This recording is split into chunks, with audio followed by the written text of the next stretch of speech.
just meeting us for the very first time, my name is Oladejo Asana Taiwo. My name is Oladejo Uzaina Kendi. What we'll be addressing today is a question that a married woman asks.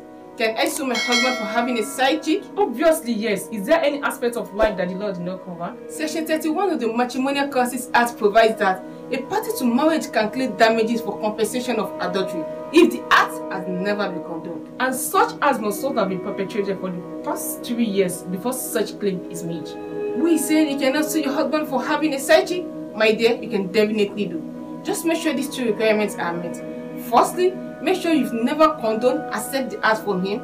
If not, the law would presume you've consented to it. And secondly, make sure such acts have not been perpetrated. If not, the legal maxim of equity aid the vigilant and not the indolent comes in. Thank you very much for watching this video. If you find it very interesting, you can also like, share and comment on our video. Best regards. Thank you very much.